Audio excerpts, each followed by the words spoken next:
Hello and thanks for stopping by 2-Day Rentals. Today's video I'm going to show you how I customize a Colonial Marines fire team out of some G.I. Joe classified figures, a figure from the Valaverse Action Force line, and some really awesome accessories by Gridiron Studios. This is something that I've kind of always dreamed of being able to do. My G.I. Joe figures as a kid, I definitely took them apart, Frankensteined them, put different heads on different bodies, and made custom figures. And I kind of saw these G.I. Joe classified figures that have been released over the past few years going in that same direction. I've always wanted a modular action figure system, so to speak, that I could take apart and customize with ease and create a new fire team, a new group of Colonial Marines that doesn't exist in the films, that doesn't exist in the comics, but maybe pulls inspiration from some of those things, but giving it an all new, unique twist on what we know as the Colonial Marines. As much as I love my dear, dear squad of Colonial Marines that dropped onto LV 426 back in 1986, I love them. But, you know, they've been around for a long time. It's time for a fresh crew, or maybe a rescue team to come and change the plot line of the movie altogether that could have pulled the Colonial Marines out of danger. And so what I've done, and the way this was all possible really, was by the accessories by Gridiron Studios. And so I'll start there. And what you can do on Gridiron Studios' website, you can buy some of the stuff individually. I chose to buy these by the set. So you've got the Smart Gunner set, you've got the standard Colonial Marine set, and then a few other sort of accessories that you can add to really bring the whole fire team to life.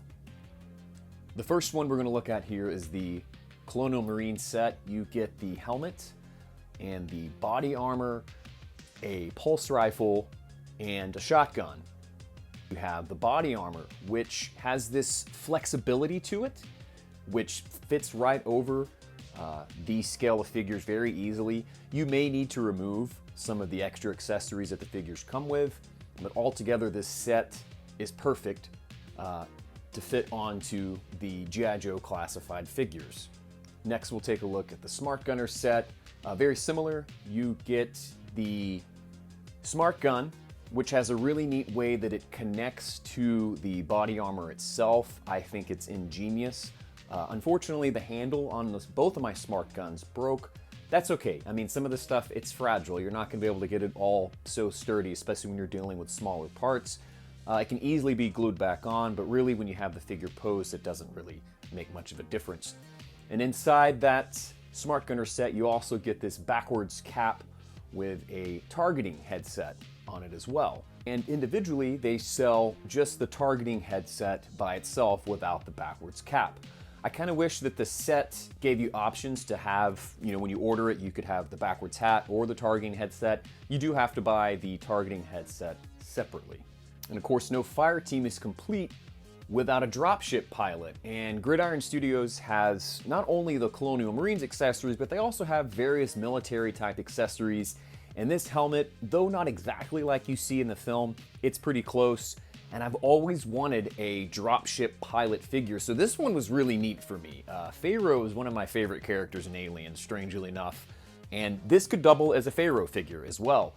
And so having the pilot's helmet to go on a figure to make a dropship pilot is really awesome.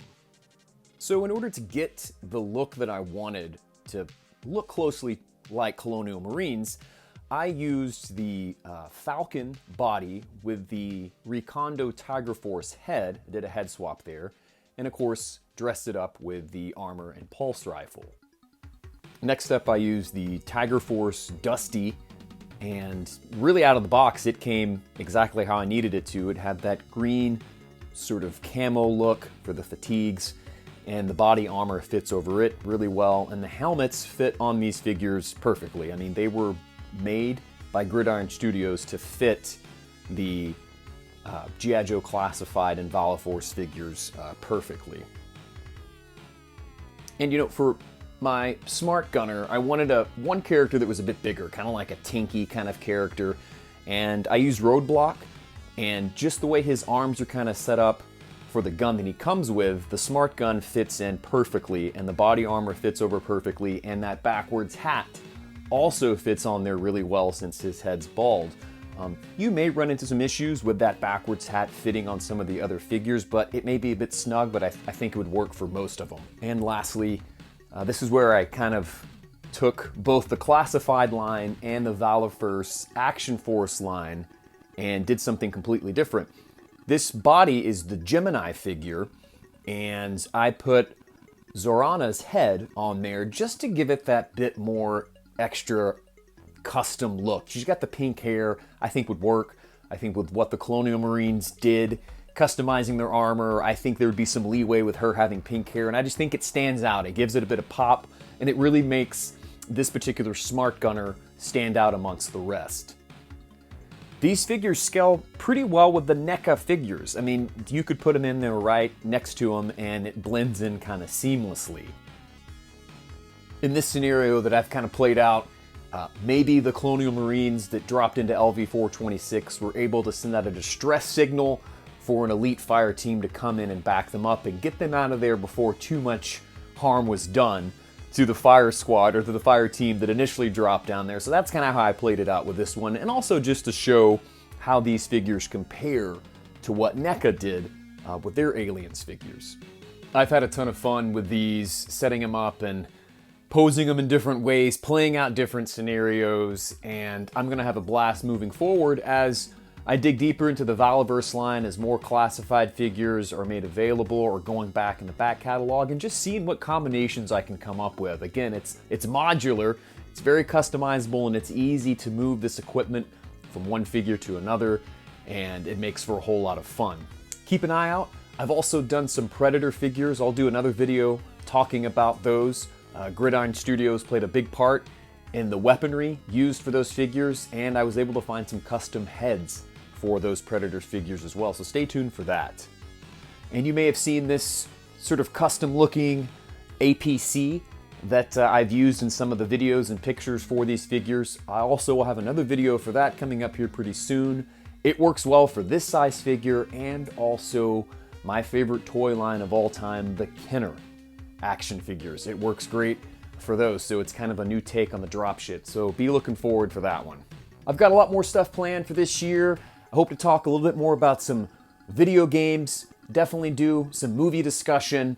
I'd love to talk about some music too. I've got lots of stuff in the pipeline. It's just finding the time to get around to do it, and I thank each and every one of you that has subscribed already, that comments. It makes it all worthwhile, and if you're new here, I'd really love it if you took the time to hit that subscribe button, hit notification. You can stay up to date when I upload new videos. I try to do one a month, sometimes more. Hopefully this year will bring us a bunch of new awesome stuff. So thank you so very much. And it's like I always say at the end of my videos, let's be kind as we rewind and fast forward through time. Thanks for stopping by 2 Day Rentals.